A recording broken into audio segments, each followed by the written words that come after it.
Those points from David Drew, first of all, the state trying to cheat the state out of money, and he hasn't even been consulted in this. Your response to that? Well, the government's got no interest in allowing NHS trusts to avoid their tax responsibilities through the companies. So the idea, I think, that government is somehow going to endorse a situation where NHS trusts reduce their costs by paying less tax to the government is, from the taxpayer's point of view, that's not really a huge benefit. So that's not going to be the rationale for changes of this kind, in my view. It's got to be more about what these new subsidiaries can actually achieve for the trusts and for the NHS as a whole. Yes, but isn't it just a case of robbing Peter to pay Paul? If the government loses VAT payments, it's going to come out somewhere eventually down the line.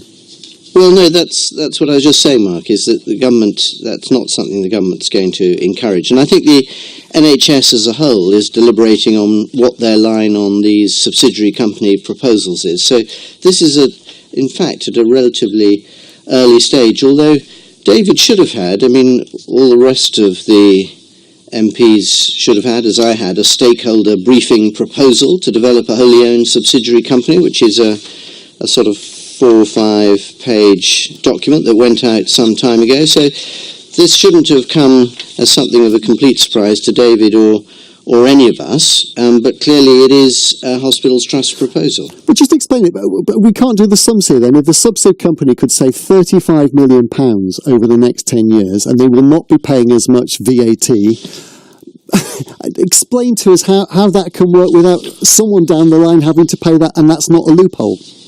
Well, it's not for me to explain that, Mark. This is not my proposal. I'm not sitting there on the board deliberating on the pros and... No, I appreciate that, but it is a government ethos, isn't it? It's about outsourcing and this drift towards privatisation. So it is relevant to you. Wrong, Mark. No, but that's wrong. It's not about outsourcing. It's in fact about insourcing, because what will happen is the subsidiary company will continue to provide the services for not just the Hospitals Trust, but I think the idea is for them to provide it to the other trusts, the care services and the mental health trust as well, and actually generate, if you like, external cash to help the estate's subsidiary perform better and generate more revenue. So it's actually the opposite of that. But when you have another company, then you have a two-tier system, and that's the concern, isn't it? Staff feel powerless. It's being done to them. 900 staff have signed a petition against it. You will have a two-tier NHS where there's those on the existing conditions and there are those on the new conditions, and that's where it bites with morale. Yeah. Mark, you moved on while I was trying to answer your earlier point, which was the union person talking about privatisation. This is actually the opposite of privatisation. Privatisation would be saying, right, we've got all these estates activities, the catering, the laundry and so on, and we're going to stop doing those from within the Hospitals Trust, and we're going to put it out to tender and appoint a private company to do it.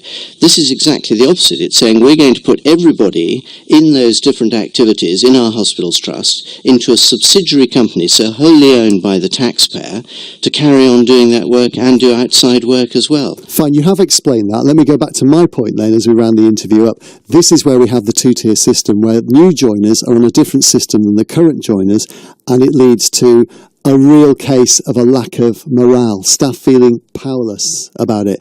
The unions say, looking elsewhere in the country, subcode drives down pay, conditions and morale.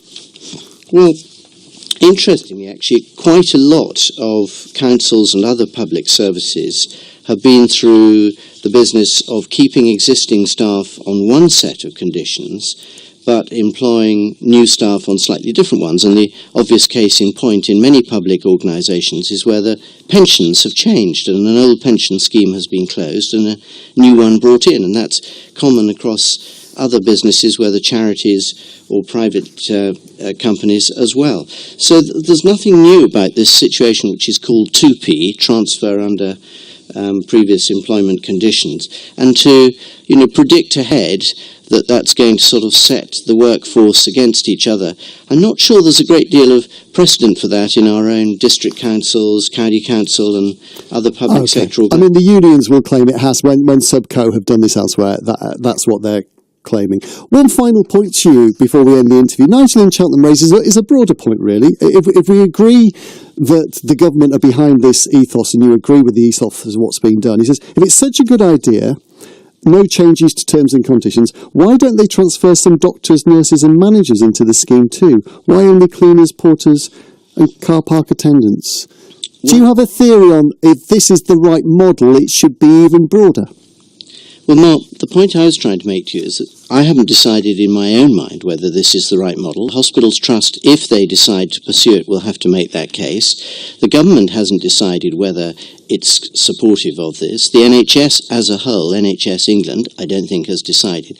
So we're all at a relatively early stage in this, but what I would say is that difficulty for the unions is always opposing change and innovation. That's not a good place to be. We know the amounts of money involved are enormous. The spend in Gloucestershire on the NHS has gone up from 650 million to 800 million by next year.